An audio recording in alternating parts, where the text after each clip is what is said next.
दोस्तों, ये सिर्फ एक फिल्म की कहानी नहीं है, ये एक चेतावनी है, ये एक चुनौती है और शायद ये बॉलीवुड के सबसे खतरनाक अध्यायों में से एक बन चुकी है।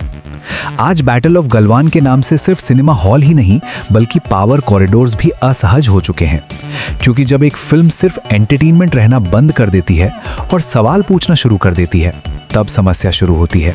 और इस बार समस्या का चेहरा है सलमान खान। सलमान खान, एक नाम जो भीड़ खींचता है, एक मौजूदगी जो रिएक्शन पैदा करती है।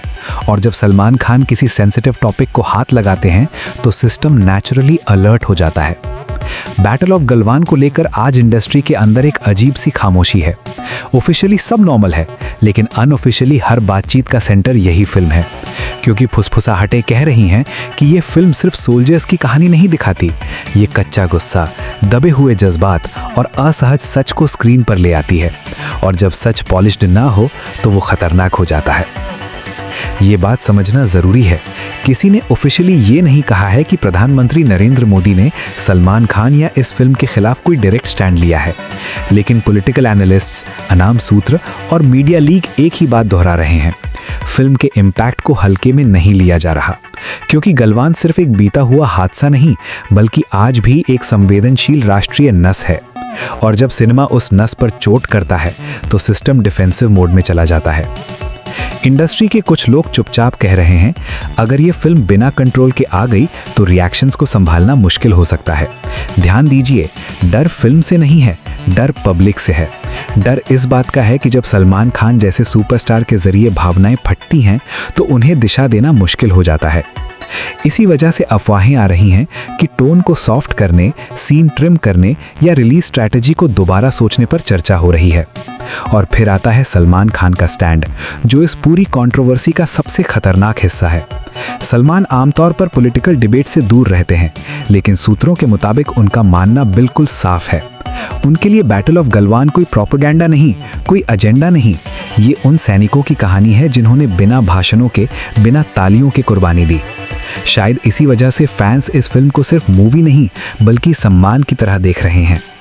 सोशल मीडिया पर इस वक्त साफ तौर पर दो पक्ष बन चुके हैं। एक पक्ष कह रहा है सिनेमा को जिम्मेदार रहना चाहिए, दूसरा पक्ष सीधा पूछ रहा है अगर सच इतना असहज है तो गलत सच है या सिस्टम।